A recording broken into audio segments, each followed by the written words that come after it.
So I figured if I'm gonna rant about something and just talk, I'd at least put us in a nice scenic background. This is right outside of the studio. The studio's about less than 50 yards that way, so we're right in the yard. But here's the deal. I own MillSound Recording Studio in Mountain View, Arkansas. I've been out here for about 2.5 years now. And basically what I want to do for the rest of 2019 is let you decide what you want to pay for studio time. I'm not going to post a rate or anything.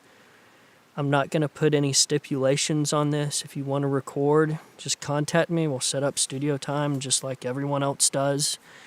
And you decide what the value of this is. And I know that sounds a little ridiculous, and it's so open to people taking advantage of this, but here's the deal. Recently I saw a YouTube video from like a YouTuber, blogger, musician, and he was basically saying that musicians should stop charging for music. And it was a bit of kind of a clickbaity, like pull you in premise and title, but he made some great points, and there was some good discussion on there for the most part. He got a lot of flack, surprisingly, but that's just besides the point. The internet's ridiculous. But it made me think about why I'm charging what I'm charging out here. I was up to like 3 a.m. reading about like economic theories and a bunch of other crazy stuff. I went down some Wikipedia rabbit holes, to say the least, but I'm going to commit to this. I'm going to do this for the rest of 2019. I'm going to do this for the rest of the year.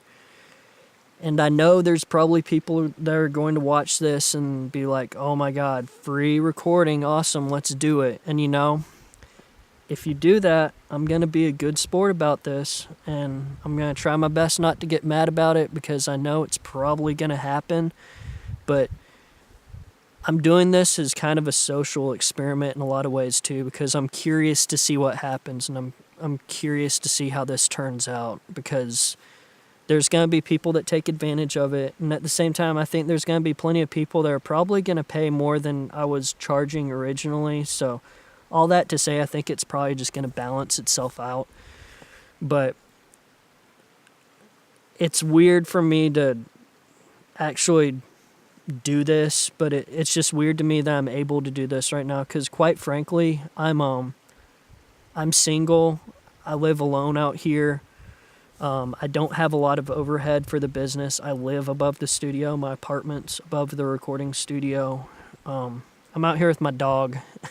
There's not a lot of fallback. If this goes south for whatever reason, it affects me. So I'm in a point in my life where I can do this, and I can do stupid things and see what happens and it not affect anyone else.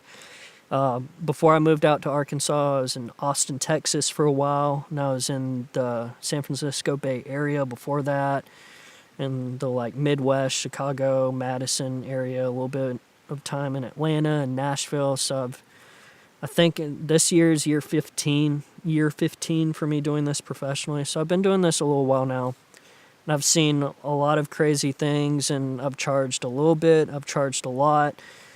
I don't know what's going to happen with this, so I'm serious. I'm going to commit to this for the next year. If you want to record out here, you pay me what you want, and I'm going to be fine with that. So we'll see what happens. In all honesty, I'm not too worried about this. Hopefully not a lot of people are going to take advantage of this, because if you come out here and you don't pay anything, that says a lot about music and its value, and like you're adding to the problems. So I don't think that's going to happen, but we'll see. I'm jumping in. I'm going for it, and if you want to come out here and record, let me know, and you will pay whatever you think you should pay. So we'll see what happens. Here we go, guys.